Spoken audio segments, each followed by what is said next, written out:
बिहार में नेतृत्व परिवर्तन के लिए मजबूर हो जाएंगे। यदि भाजपा हार गई तो सम्राट चौधरी यहां से उनको हटा देंगे। जो दूसरे नेता हैं वो तो बयानवीर हैं, विपक्ष हो पक्ष हो, वो जनता के बीच नहीं जाते हैं। अब दूसरे उम्मीदवार पकड़ ले आया है, जो पकड़वा विवाह जैसे होता है।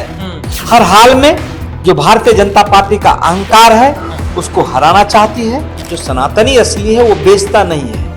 इन लोगों ने राम को कृष्ण को बेच के उसके बदले सत्ता प्राप्त किया है। सब लोग उसी को वोट देंगे, उनका भ्रम कल ही टूट जाएगा नामांकन में। नमस्कार, लाइव सिटी देख रहे हैं आप। समय बीतने के साथ साथ बांकीपुर विधानसभा का उपचुनाव का जो टशन है वो बढ़ता जा रहा है। सभी दल के बीच में आरोप प्रत्यारोप चल रहे हैं। कभी किसी की डिग्री पर सवाल खड़ा किया जा रहा है, किसी की जन्मतिथि पर सवाल खड़ा किया जा रहा है, नॉमिनेशन हो रहा है, नॉमिनेशन वापस भी हो रहा है। लेकिन अब ये सबसे हॉट सीट बन चुका है बांकीपुर, जिस पर देश दुनिया की नजर है। और नजर इसलिए भी है क्योंकि जनसुराज के सूत्रधार प्रशांत किशोर खुद इस बार चुनावी मैदान में पहली बार चुनावी मैदान में उतरे हैं, वो भी बांकीपुर के उपचुनाव में। सबसे बड़ा सवाल है किशोर जी आपसे कि ये बताइए, जिस तरह से प्रशांत किशोर उतरे हैं, रिस्क तो बहुत बड़ा ले लिए ना प्रशांत किशोर। हजार तरह की बातें हो रही है कि प्रशांत किशोर क्या करेंगे नहीं करेंगे, कहां जमीन का उनको अनुभव है, पॉलिटिकल स्ट्रेटजिस्ट थे, आइडिया दे रहे थे लोगों को, वही ठीक था, बिजनेस कर रहे थे। कहां इसमें आ गए, इस फील्ड में कहां आ गए? क्योंकि अगर हार गए प्रशांत किशोर तो न घर के रहेंगे न घाट के रहेंगे। नहीं, प्रशांत किशोर जी रिस्क लिए हैं। अब तो बांकीपुर के लोगों से आपको पूछना चाहिए कि प्रशांत किशोर जी ने जो फैसला लिया वो सही था या गलत था। बिहार में वो एमएलए बनने के लिए नहीं आए। अच्छा, पहले भी जब वो पार्टी बनाए थे, 2 साल पदयात्रा किए थे, तब भी वो एमएलए एमपी बनने के लिए प्रशांत किशोर जी पैदा नहीं लिए हैं। वो चाहते थे बिहार में बदलाव हो। बिहार में जो भ्रष्टाचार है, बिहार में जो अशिक्षा है, जो पलायन है, जो संस्थान स्कूल हो, हॉस्पिटल हो, सबका हालत खराब है, वो मुकम्मल परिवर्तन हो। तो उसके लिए प्रशांत जी काम कर रहे थे। एमएलए एमपी बनना होता तो वो कहीं से भी बन सकते थे। लेकिन 2025 में जब चुनाव पार्टी की ओर से लड़ा गया, और मुझे लगता है बहुत दिनों के बाद 243 सीट पर कोई पार्टी चुनाव लड़ी, जनसुराज चुनाव लड़ा। एक सिरे से जनता ने हमें नकार दिया, यह कहते हुए कि प्रशांत किशोर जो कह रहे हैं वो ठीक है, जो उनका मुद्दा है वो सही है, जिन वर्गों के लिए संघर्ष कर रहा है बिल्कुल सही एजेंडा है। लेकिन यदि वोट का बंटवारा हम करेंगे तो उससे जंगल राज आ जाएगा, लालू जी का शासन लौट आएगा। तो लोगों ने वोट नहीं दिया। लेकिन चुनाव के तुरंत बाद जिस जंगल राज के डर से प्रशांत किशोर जी को या जनसुराज को वोट नहीं मिला, उसी जंगल राज के एक अगुवा थे जिनको भारतीय जनता पार्टी के शीर्ष नेतृत्व ने मुख्यमंत्री की गद्दी पर थोप दिया। अच्छा, सम्राट चौधरी जी को, जिन पर कई गंभीर आरोप रहा है। सामूहिक नरसंहार का आरोप है, डिग्री उम्र चोरी करने का आरोप है, कई तरह के आरोप हैं। क्योंकि जो चुनाव हुआ था वो एक तरह से हुआ था कि भाई 25 से 30 फिर से नीतीश, एनडीए नीतीश जी के नेतृत्व में चुनाव लड़ रही थी। लेकिन बिहार के लोगों के पीठ में शीर्ष नेतृत्व ने भारतीय जनता पार्टी के धोखा देकर सम्राट जी को मुख्यमंत्री बना दिया। तो जो एनडीए को लोगों ने वोट दिया, अब वो ठके महसूस कर रहे हैं। उनको लगता है कि अरे भाई, हम तो वोट इनको दिए नहीं थे और मुख्यमंत्री इनको थोप दिया गया है, गद्दी पर बैठा दिया गया है। तो अब उनके को हटाने के लिए उनके पास तो कोई विकल्प नहीं है।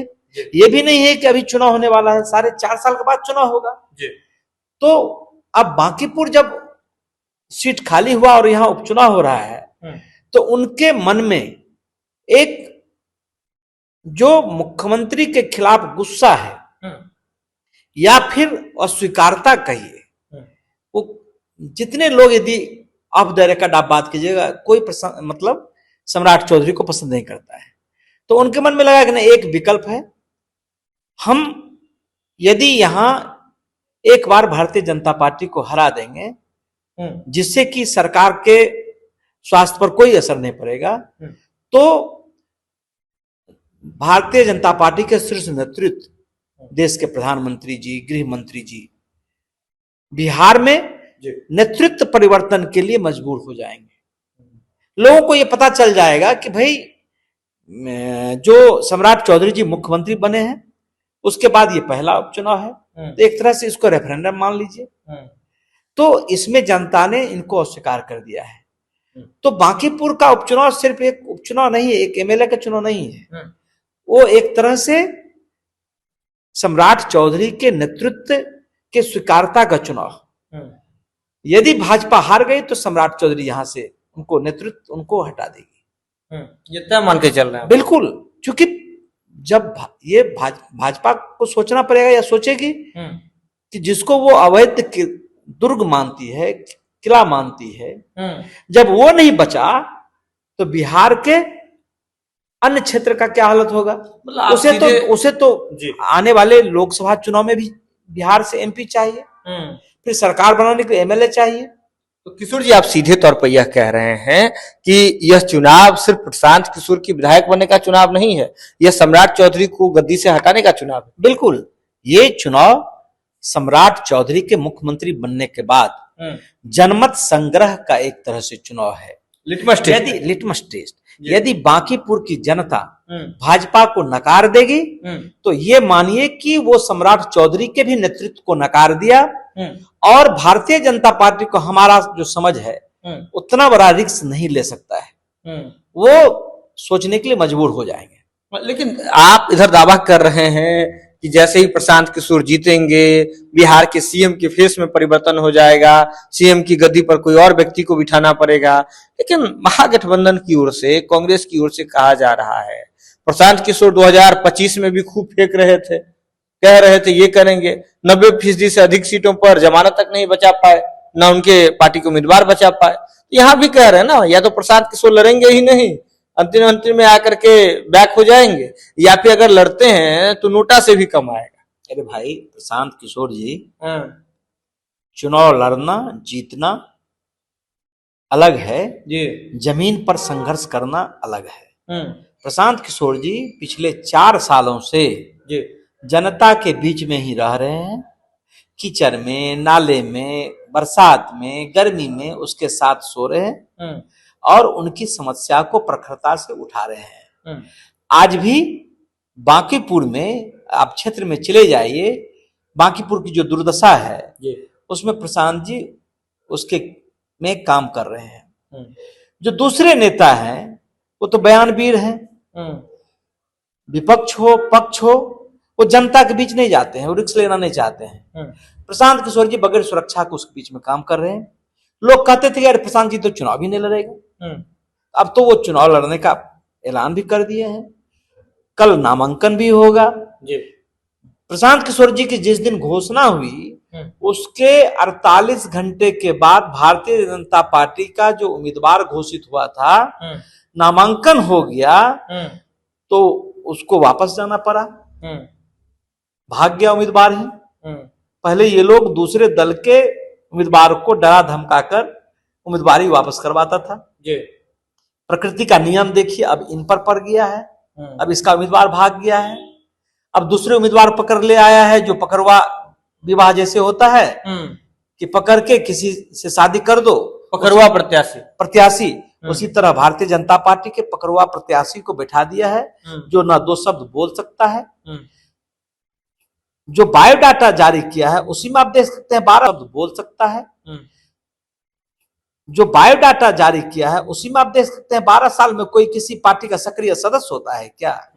ये भारतीय जनता पार्टी ही इसकी विशेषता है कि इस तरह का वो काम करती है, अपना स्वयं वो हास्यास्पद बना रही है। प्रशांत किशोर ईमानदारी से, शुचिता से, निष्ठा के साथ बिहार से बदहाली खत्म हो, गरीबी खत्म हो, पलायन रुके, उसके लिए वो काम कर रहे हैं। इस चुनाव में जिस तरह से बांकीपुर की जनता तैयार है, उससे निश्चित मानिए कि भारतीय जनता पार्टी यहां चुनाव हारेगी। अच्छा ये बताइए किशोर जी, आप लोग तो ग्राउंड पे घूम रहे हैं, लगातार लोगों से बात कर रहे हैं, बीजेपी बहुत एग्रेसिव ढंग से चुनाव लड़ती है और चुनाव को बहुत सीरियस लेती है। बीजेपी के बारे में कहना है, पन्ना प्रमुख बनाए हैं, मंडल अध्यक्ष बनाए हैं बीजेपी ने, तो बीजेपी का संगठन जो है वह जमीन के हर एक घर तक पहुंचा हुआ है, ऐसा कहा जाता है। और हर एक छोटा से छोटा चुनाव बीजेपी बहुत प्लान्ड वे से, मैनेज तरीके से लड़ती है। तो यहाँ पर जो अभी चुनाव हो रहा है, तो बीजेपी का जो कोर एजेंडा रहता है, क्या ऐसी चीजें दिख रही है या फिर बीजेपी के रणनीति में परिवर्तन दिख रहा है? बीजेपी हो या कोई अन्य दल हो, उसको कौन जिताती है? बीजेपी को बीजेपी नहीं जिता सकती है जी, जनता जिताती है। हाँ। जनता साथ रहेगी तो आप जीत जाइएगा, जनता खिलाफ हो जाएगा तो आप हार जाइएगा। भारतीय जनता पार्टी के खिलाफ बांकीपुर में जनता तैयार है। हर हालत में वो सम्राट चौधरी के नेतृत्व को स्वीकार करना नहीं चाहता है। हर हाल में जो भारतीय जनता पार्टी का अहंकार है उसको हराना चाहती है। तो अब जनता जब खिलाफ है तो कोई उसका पन्ना प्रमुख या कोई संगठन उसका काम नहीं करेगा।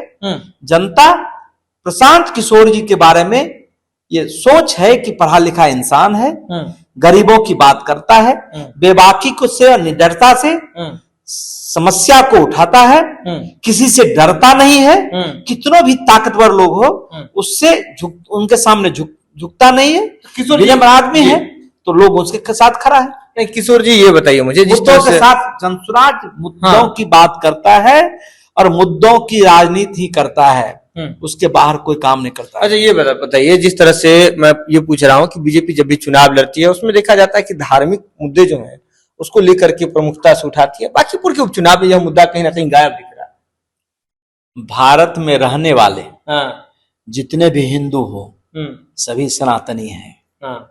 ये लोग तो फर्जी लोग थे।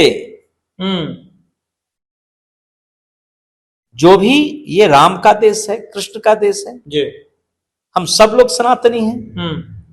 हम सुबह उठते हैं मंदिर के घंटी से और सोते हैं भगवान का नाम लेकर जी। लेकिन जो सनातनी असली है वो बेचता नहीं है। इन लोगों ने राम को, कृष्ण को बेच के उसके बदले सत्ता प्राप्त किया है। ये लोग नारा लगाते थे जय श्री राम, हम लोग भी कहते थे, मन से कहते हैं, लेकिन ये अब किस मुंह से लगाएंगे? ये अयोध्या में मंदिर में चंदा चोरी करेंगे, जमीन खरीद कर उस मंदिर में करोड़ों रुपया कमाएंगे। तो अब इस पार्टी का हालत देखिए, चारा चोर इसी पार्टी में, मंदिर का चंदा चोर इसी पार्टी में। ये किस मुंह से श्री राम, जय श्री राम करेंगे? बांकीपुर में नहीं दिख रहा है नारा। कैसे दिखेगा? कैसे दिखेगा?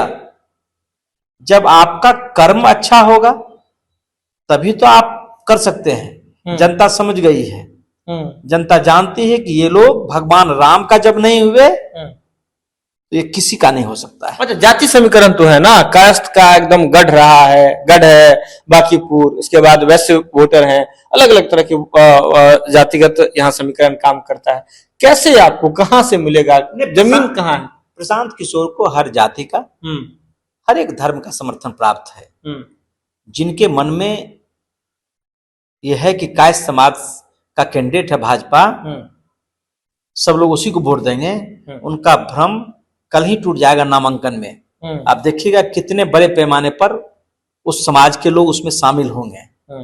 भाई कायस्थ समाज इस देश का, इस राज्य का सबसे बुद्धिजीवी समाज है, सबसे ज्यादा पढ़ा लिखा समाज है।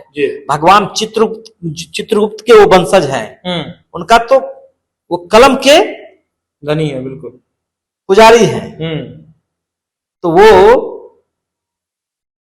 भाजपा में पढ़े लिखे लोग कम हैं, कायस्थ समाज में ही देना था। तो एक से एक पढ़े लिखे लोग हैं, काबिल लोग हैं, उसको आप टिकट देते। किसको टिकट दे दिए? जो मध्यमा से मैट्रिक किसी तरह से पास किया।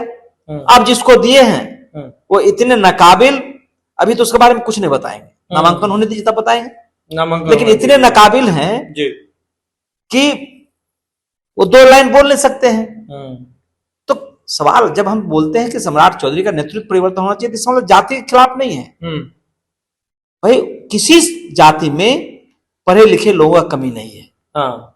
तो भारतीय जनता पार्टी की सोच इससे देखिए कि जब अपने मुख्यमंत्री जो 7वां फेल है उसको बनाता है, तो उसके बारे में क्या कहना है। पढ़े लिखे लोगों को आगे बढ़ावे, जनसुराज स्वागत करेगा। देखिए, जनसुराज स्वागत करेगा अगर बीजेपी पढ़े लिखे लोगों को आगे बढ़ाती है। लेकिन इसी के साथ ही आपको बता दें, जनसुराज की ओर से प्रदेश के संगठन में महामंत्री हैं किशोर कुमार जी सीधे तौर पे कह रहे हैं कि बांकीपुर का मिजाज मन जो है वो पूरी तरीके से प्रशांत किशोर के साथ बन चुका है, क्योंकि यह चुनाव सिर्फ प्रशांत किशोर के विधायक बनने का चुनाव नहीं है। प्रशांत किशोर को विधायक बनने की जरूरत भी नहीं थी, लेकिन यह चुनाव जो है बिहार में जो मौजूदा सीएम है उनको बदलने का चुनाव है। क्योंकि अगर बांकीपुर बीजेपी हार जाती है तो बिहार के सीएम में परिवर्तन हो जाएगा, यह दावा कर रही है जनसुराज। इसके साथ यह भी कह रही है कि इस बार जिस धार्मिक मुद्दे को लेकर के हमेशा एक्टिव रहती थी बीजेपी, बांकीपुर के उपचुनाव में जय श्री राम का नारा या फिर धार्मिक नारा दिख ही नहीं रहा है, क्योंकि वह जान रहे हैं कि जैसे ही नारा लगाएंगे जो वोटर हैं उनसे सीधे तौर पर चंदा चोरी पर सवाल करेंगे, तरह तरह के सवाल करेंगे। तो इस बार बीजेपी जो है पूरी तरीके से चक्रव्यूह में फंसी हुई है और सीधे तौर पे कह रहे हैं कि जीत करके सिर्फ प्रशांत किशोर जा रहे हैं। अब यह देखना दिलचस्प होगा कि इनकी दावे की हकीकत कितनी होती है, क्योंकि नतीजे जो हैं आगामी 3 अगस्त को आएंगे। अब जुड़े हैं लाइव सीरीज के साथ। लाइव सीरीज पर खबरों का सिलसिला है। अगर आपने लाइव सीरीज के यूट्यूब प्लेटफॉर्म पर इस वीडियो को देखा है तो आप सब्सक्राइब कर लें, फेसबुक पर देखा है तो फॉलो कर लें।